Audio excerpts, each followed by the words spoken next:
Hello दोस्तों, मैं राहुल स्वागत करता हूं आपके अपने चैनल सक्सेस पॉइंट पे। दोस्तों, रेलवे आरपीएफ के प्रीवियस ईयर क्वेश्चन के क्रम में आज हम लोग का टॉपिक होगा समय दूरी चाल। तो चलिए देर न करते हुए समय दूरी चाल के प्रश्न संख्या 267 से स्टार्ट करते हैं। और इसके पहले के जो प्रश्न हैं और रेलवे के किसी अन्य एग्जाम में पूछे गए हैं, बल्कि यहाँ से जो प्रश्न हैं और रेलवे आरपीएफ के कांस्टेबल और एसआई में पूछे गए प्रश्न हैं। तो चलिए देखते हैं प्रश्न नंबर 267। तो देखिए प्रश्न नंबर 267 कह कि एक रेलगाड़ी 650 मीटर लंबे पुल के एक छोर पर सिग्नल को पार करने में 27 सेकंड का समय लेती है। यदि वह रेलगाड़ी उस पुल को पार करने में 92 सेकंड लेती है तो उस रेलगाड़ी की लंबाई क्या होगी। ध्यान दीजिएगा, इसमें आपको एक जगह मिला है डिस्टेंस, यहां दिख रहा होगा, ध्यान दीजिएगा। डिस्टेंस दिया है पुल का डिस्टेंस दिया है 650 मीटर और आपको दिया है टाइम दो दिया है, एक सिग्नल को पार करने में और एक प्लेटफॉर्म को पार करने में। तो टाइम अभी मत लिखिए, ध्यान दीजिएगा। पहले आप रेलगाड़ी का स्पीड निकाल लीजिए चाल। तो इसके लिए आप एक फार्मूला याद रखिएगा, मात्र एक ही फार्मूला, D = ST, जहां D बराबर होता है डिस्टेंस, S बराबर होता है स्पीड और T बराबर होता है चाल। मैं फिर से दोहरा रहा हूं, D बराबर होता है डिस्टेंस, S बराबर होता है स्पीड, T बराबर होता है चाल। इसको हिंदी में कहते हैं दूरी बराबर। डिस्टेंस मतलब दूरी बराबर स्पीड मतलब चाल, और T मतलब क्या होता है, टाइम अर्थात समय। ठीक है, यही एक फार्मूला आपको याद रखने की आवश्यकता है, अन्य कोई फार्मूला याद रखने की आवश्यकता नहीं है। तो हम रेलगाड़ी की लंबाई कैसे ज्ञात करेंगे, इसके लिए पहले आप रेलगाड़ी की चाल पता कर लीजिए। देखिएगा, एक ही रेलगाड़ी क्या है, एक ही रेलगाड़ी दो अलग अलग वस्तुओं को पार कर रही है। जैसे मान लीजिए, मैं कहाँ आपको बता दूं, यहाँ देख लीजिएगा, ऊपर दिख रहा है ना, एक बार ध्यान दीजिएगा। अब देखिए, मान लीजिए कि ये प्लेटफॉर्म है या पुल है, मान लीजिए ये पुल है, इसको मैं लिख दे रहा हूं पुल। अब जब इस पुल को रेलगाड़ी पार करेगी तो कौन कौन सी दूरी पार करेगी, ध्यान दीजिएगा। तो वही इस पुल की जो लंबाई है वो दिया है 650, नीचे लिखते हैं क्योंकि ऊपर अभी आवश्यकता है 650, और एम में बना रहा हूं आपको रेलगाड़ी, थोड़ा सा मैनेज कीजिएगा। ये मान लीजिए रेलगाड़ी आपका है, इंजन है, ठीक है। ये है आपका रेल अर्थात ट्रेन। जब यहाँ आएगी ट्रेन का पहला डिब्बा, जहाँ लोको पायलट बैठा होता है, यहाँ जब आएगा तो ये पुल के इस छोर पे पहुँचेगा, और जब ये आगे बढ़ेगा तो एक समय ऐसा आएगा कि इसका पिछला डब्बा यहाँ हो जाएगा और लोको पायलट वाला जगह यहाँ हो जाएगा। तो यहाँ तो जब आया तो ये पुल को क्रॉस करना चालू किया, और क्रॉस कब करेगा, जब इसका पिछला डब्बा यहाँ आ जाएगा। तो टोटल दूरी कितना तय करेगा, ध्यान दीजिएगा, टोटल दूरी कितना तय करेगा। देखिए, एक समय तो ऐसा आएगा कि ट्रेन यहाँ आ गई, जब ट्रेन यहाँ से यहाँ आएगी तो उसने 650 मीटर की दूरी तय कर ली। ध्यान से समझिएगा, यही टॉपिक समझने वाला है। जब ट्रेन यहाँ से यहाँ आ गया, इस लोको पायलट वाला जगह है, यहाँ आ गया तो 650 मीटर की यात्रा कर लिया। लेकिन क्या अभी पुल को पार कर लिया है? नहीं किया है, अभी पुल के सामने है। लेकिन जैसे ही ट्रेन और आगे बढ़ेगी, ट्रेन जैसे ही यहाँ आएगी, लोको पायलट वाला जगह है, तब जाके इसका अंतिम डब्बा होगा ये वाली, ध्यान दीजिएगा।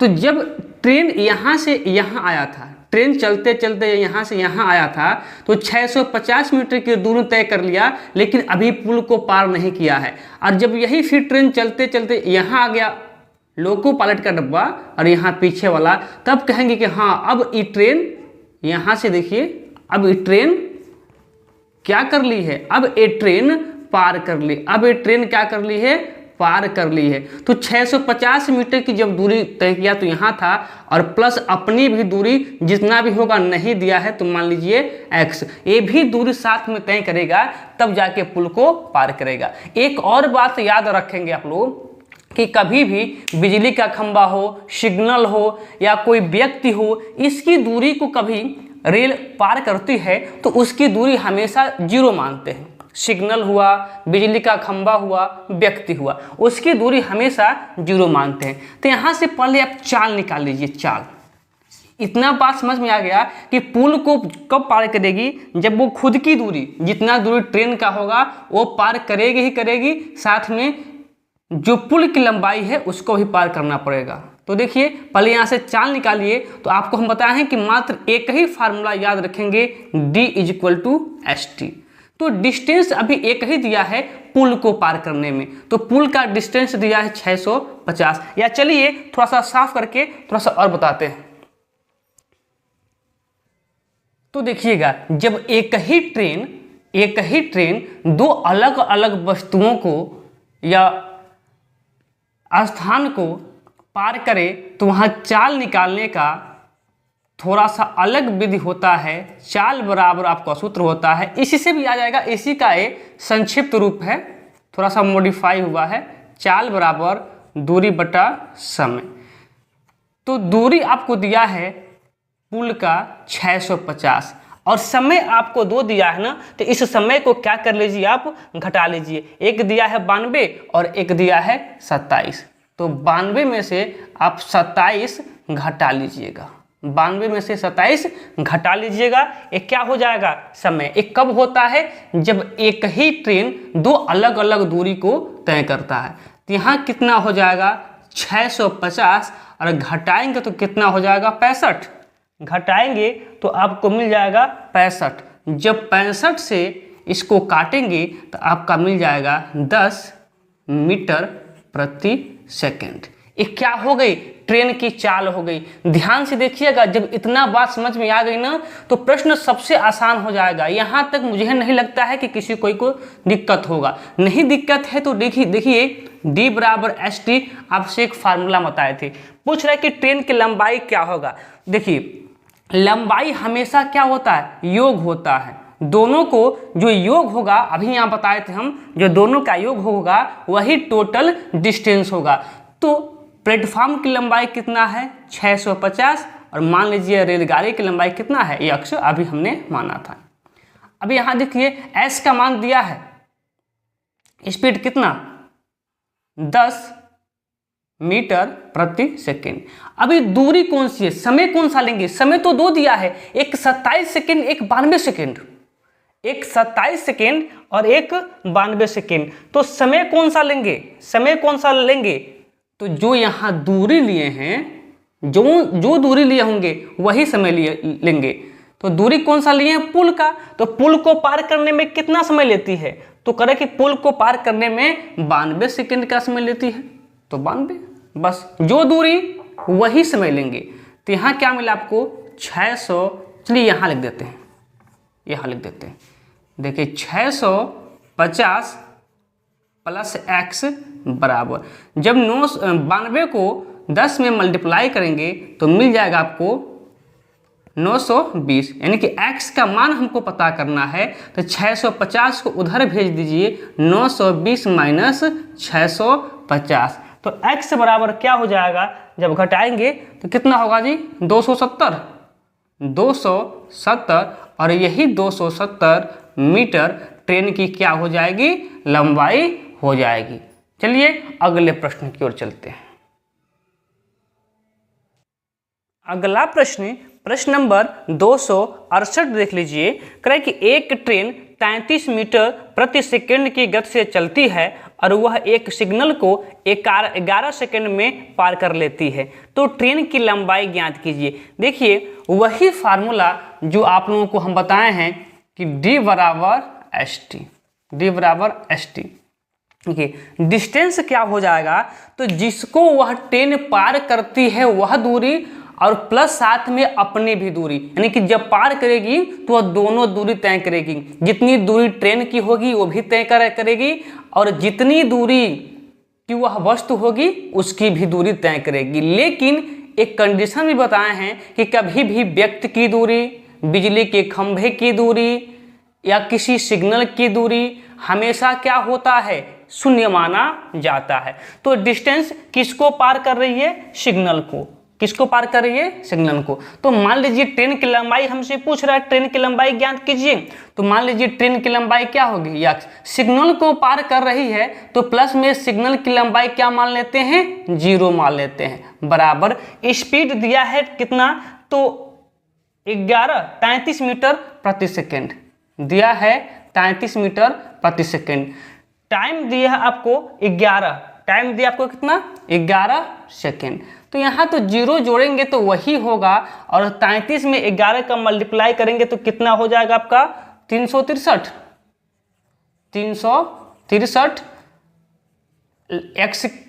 x की वैल्यू क्या है, मतलब क्या माने हैं, ट्रेन की लंबाई, तो x बराबर 363 मीटर एक क्या हो जाएगी, ट्रेन की लंबाई हो जाएगी। चलिए अगले प्रश्न की ओर चलते हैं।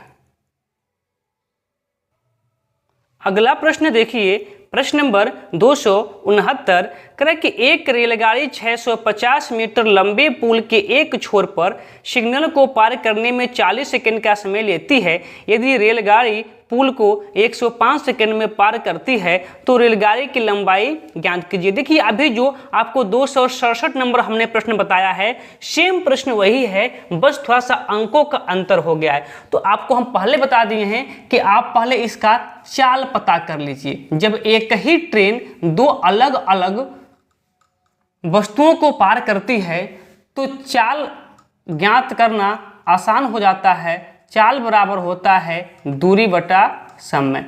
दूरी तो आपको दिया है, प्लेटफॉर्म को पार करने में 650 मीटर क्या है, प्लेटफॉर्म की लंबाई है या नहीं, पुल की लंबाई है, ठीक है। पार करने में कितने के समय लेती है, तो 105 और कितना, 40। इस एक सिग्नल को पार करने में 40 सेकेंड और उस पुल को पार करने में 105 सेकेंड, दोनों को घटा देंगे आपको समय मिल जाएगा। तो यहाँ से चाल क्या हो जाएगी, तो 650 और जब इसको घटाएंगे तो आपको मिल जाएगा 65।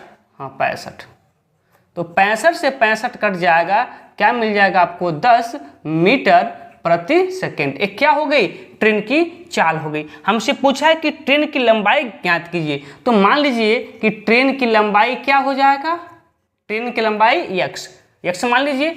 तो जब ट्रेन की लंबाई x मानेंगे तो टोटल डिस्टेंस कितना हो जाएगा पार करने में, तो जितनी पुल की लंबाई है पार करेगा ही करेगा, साथ साथ जो ट्रेन की लंबाई होगी उसको भी पार करना पड़ेगा, इसलिए दोनों की लंबाई का क्या हो जाएगा यहाँ पे योग। समय हमसे दिया है कितना, 10, और टाइम कौन सा, तो 650 मीटर जिसकी दूरी होगी उसी को पार करने वाला समय लेंगे। तो 650 क्या है, पुल की लंबाई है और पुल को पार करने में 105 सेकंड का टाइम रेलगाड़ी हमसे ले रही है, ठीक है। तो अब निकाल लीजिए, यहाँ लिखे दिखाई देगा, कोई बात नहीं, यहाँ भरपूर जगह बचा हुआ है। तो देखिए 650 प्लस x बराबर 105 दहा के कितना हो जाएगा, 1050। चलिए यहाँ थोड़ा सा मैं बॉर्डर दे देता हूँ। अब देखिएगा, जब 1050 में से आप 650 को घटाएंगे तो 50 और 600 चला जाएगा, x बराबर कितना हो जाएगा, ये उधर जाएगा तो माइनस 50 और 1000 और 600 कितना हो जाएगा, 400 मीटर यही ट्रेन की लंबाई हो जाएगी। चलिए देखिए प्रश्न नंबर 270 कह रहा है कि एक रेलगाड़ी 740 मीटर लंबे पुल के एक सिरों पर स्थित एक सिग्नल को पार करने में 39 सेकंड का समय लेती है। यदि रेलगाड़ी पुल को पार करने में 113 सेकंड का समय लेती है तो रेलगाड़ी की लंबाई ज्ञात कीजिए। देखिए सेम प्रश्न है, यहाँ पर भी केवल अंक बदल के प्रश्न पूछा है, तो वही बात आप चाल ज्ञात कर लीजिए। चाल कैसे ज्ञात होगा, तो चाल बराबर फार्मूला होता है कि चाल बराबर दूरी बटा समय, दूरी बटा समय। दूरी कितना दिया है, तो दूरी आपको दिया है 740, दूरी आपको दिया है 740। समय क्या हो जाएगा, तो अभी हमने बताया समय दोनों का अंतर निकाल लीजिएगा, वही समय हो जाएगा। तो 113 सेकेंड और क्या दिया है 39 सेकेंड। ध्यान दीजिएगा 39 सेकेंड और 113 सेकेंड, ये दोनों का अंतर हो गया। जब घटाएंगे मिलेगा 740 बटा में कितना 74, घटाएंगे 74 होगा। 74 से 74 कट जाएगा, क्या मिलेगा 10 मीटर प्रति सेकेंड। हमको क्या पता करना है, ट्रेन की लंबाई। तो फार्मूला D बराबर ST। ट्रेन की लंबाई क्या हो जाएगी कि जितना दूरी प्लेटफॉर्म की है वो तो पार करेगा ही करेगा और अपनी भी दूरी पार करेगा। तो मान लीजिए ट्रेन की जो लंबाई हो जाएगी यक्ष हो जाएगी। कितना स्पीड इसका है, तो 10 है। समय कौन सा, जो समय इस दूरी को पार करने में लगा होगा। तो ये दूरी पुल की है और पुल को पार करने में 113 सेकंड का समय लगा होगा। तो यहां देख लीजिए, यहां 740 प्लस x बराबर 113 दहा के कितना हो जाएगा 1130। अब इसको उधर भेज देंगे x बराबर, तो क्या हो जाएगा 1030 माइनस 740। तो x बराबर घटाइए 30 40 तो 90 और 1700 यानी कि कितना 390 मीटर उस ट्रेन की लंबाई हो जाएगी। चलिए अगले प्रश्न की ओर देखिए। प्रश्न नंबर 271 कह रहा है कि एक व्यक्ति सामान्य गति की 7/8 से यात्रा करता है और वह सामान्य समय में 22 मिनट देरी से गंतव्य पर पहुंचता है। उसके द्वारा लिया गया सामान्य समय ज्ञात कीजिए। देखिए एक और है सामान्य और एक और है वर्तमान। ध्यान दीजिएगा यहाँ चाल दिया है, पहले गति कहें या चाल कहें। यदि उसकी समान चाल x है, सॉरी x नहीं 8, क्योंकि 7/8 दिया है ना 7/8। यदि समान चाल 8 है तो वर्तमान चाल कितना हो जाएगा 7 हो जाएगा। चाल और समय, मेरी बात याद रखिएगा, चाल और समय हमेशा एक दूसरे के विपरीत होता है। यदि चाल 8:7 है तो समय 7:8 हो जाएगा। लेकिन प्रश्न में क्या पूछा है, कह रहा है कि सामान्य समय से 22 मिनट देरी से गंतव्य पे पहुंचता है। यहाँ कितना देरी से पहुंच रहा है, तो 1 मिनट की देरी से पहुंच रहा है, लेकिन वो कह रहा है कि नहीं 22 मिनट की देरी से पहुंच रहा है। तो 1 की वैल्यू कितनी हो जाएगी 22। तो पूछा है सामान्य समय ज्ञात कीजिए, तो 1 की वैल्यू 22, तो फिर यहाँ 7 की वैल्यू हमसे पूछा है। सामान्य समय क्या है, सामान्य समय क्या है 7, तो 7 की वैल्यू पूछा है। 1 की वैल्यू 22, तो 7 की वैल्यू 7 × 22 कितना हो जाएगा, 7 × 14 4 करिए, 7 × 14 15, 154 मिनट हो जाएगा।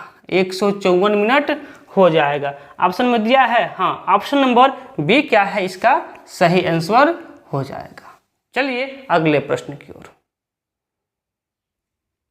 प्रश्न नंबर 272 कह कि एक रेलगाड़ी 650 मीटर लंबे पुल को एक छोर पर सिग्नल को पार करने में 33 सेकंड का समय लेती है।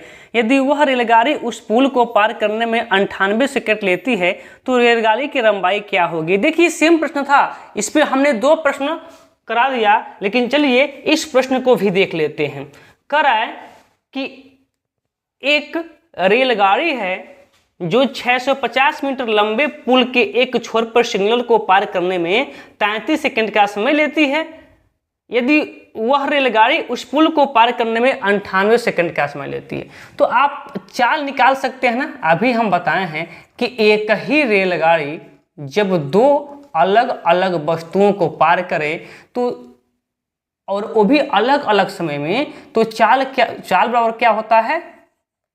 दूरी बटा समय। तो दूरी तो वही हो जाएगा, कितना दिया है एक बार मैं देख लूं, 650। 650 तो दूरी तो हो गया, समय क्या हो जाएगा? उन दोनों समय का अंतर, तो एक दिया है 98 और एक दिया है 33। अंतर कर लीजिए, समय आपको मिल जाएगा। तो यहाँ 650 अंतर करेंगे तो 5 और 6 65, तो 65 से 65 कट जाएगा, क्या मिलेगा? 10 मीटर प्रति सेकंड। एक क्या हो जाएगा? रेलगाड़ी की चाल हो जाएगी। हमें रेलगाड़ी की लंबाई पता करना है, तो d = st। डिस्टेंस कितना है? तो 650 पुल का डिस्टेंस है, वो तो पार करेगी ही करेगी, साथ साथ अपनी भी लंबाई को पार करेगी। तो d का मान तो हो गया, और s कितना है? 10 है। और समय कौन सा? एक 33 सेकंड दिया है और एक 98 सेकंड दिया है, तो समय कौन सा? वही समय जो यहाँ हम दूरी लिए हैं। तो 650 मीटर क्या है? पुल की लंबाई है, और पुल को पार करने में 98 सेकंड का समय लेती है, इसलिए t बराबर 98। तो यहाँ से क्या हो जाएगा कि 650 प्लस x बराबर 98 दहा के 980। हमको x की वैल्यू पता करना है, तो इसको उधर भेज दीजिए, तो क्या हो जाएगा? x बराबर 980 माइनस 650। तो x बराबर 30, 80 50 तो 30, और 900 600 तो कितना? 3। तो x बराबर क्या हो जाएगा? 330 मीटर। यही क्या हो जाएगी? ट्रेन की लंबाई हो जाएगी। चलिए अगले प्रश्न की ओर चलते हैं। अगला प्रश्न 273 नंबर प्रश्न करें कि 27 मीटर, ध्यान दीजिएगा, थोड़ा सा प्रश्न में मिस्टेक है। 27 मीटर प्रति सेकंड की रफ्तार से चलने वाली रेलगाड़ी एक बोर्ड को पार करने में केवल 8 सेकंड का समय लेती है। रेलगाड़ी की लंबाई ज्ञात कीजिए। देखिए फार्मूला वही वाला, d = st। d = st। Distance क्या हो जाएगा? तो डिस्टेंस आपको बताए हैं कि रेलगाड़ी किसी भी वस्तु को पार करती है तो अपनी दूरी तय करती ही करती है, साथ में जिस वस्तु को पार करती है उसकी भी दूरी तय करती है। लेकिन कभी भी सिग्नल, व्यक्ति और खंभे की लंबाई 0 होती है। तो सिग्नल बोर्ड का मतलब क्या होता है? सिग्नल बोर्ड लिखा है प्रश्न में, संकेत बोर्ड लिखा है, तो संकेत बोर्ड कहें या फिर सिग्नल कहें, बात तो एक ही है। और सिग्नल की लंबाई क्या हो जाएगी? 0। तो वह ट्रेन केवल अपनी ही दूरी तय करेगी। तो मान लीजिए कि ट्रेन की लंबाई क्या हो जाएगा? x हो जाएगा। चलिए कर भी देते हैं, लाइए कर भी देते हैं।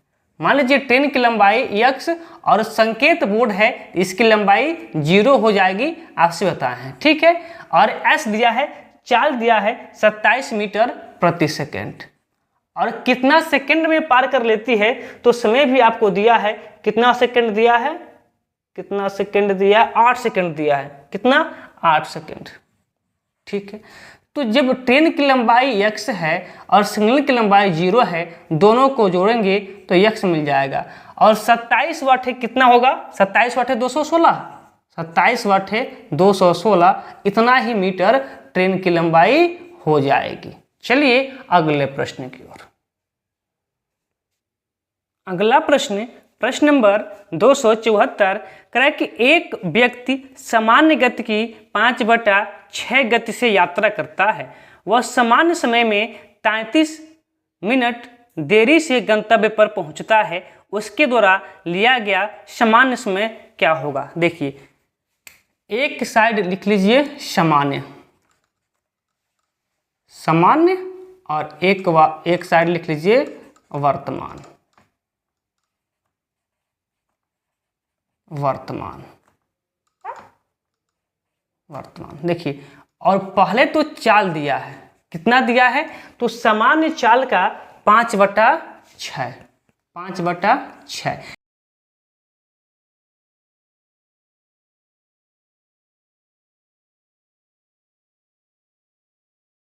अभी आपको हम बताए हैं कि चाल और समय हमेशा एक दूसरे के विपरीत होता है। जब चाल 6:5 है तो समय क्या हो जाएगा, 5:6 हो जाएगा।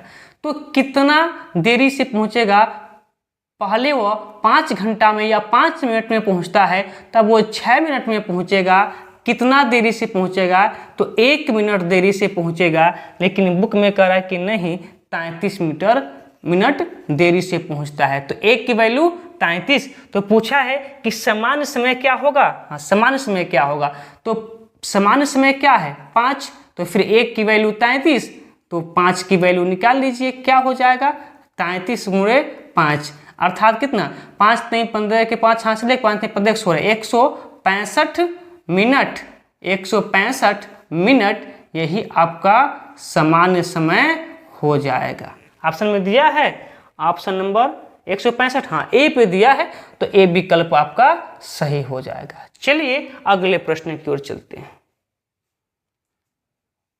अगला प्रश्न नंबर 275 कह कि एक रेलगाड़ी 260 मीटर लंबी पुल के एक छोर पर सिग्नल को पार करने में 23 सेकंड का समय लेती है।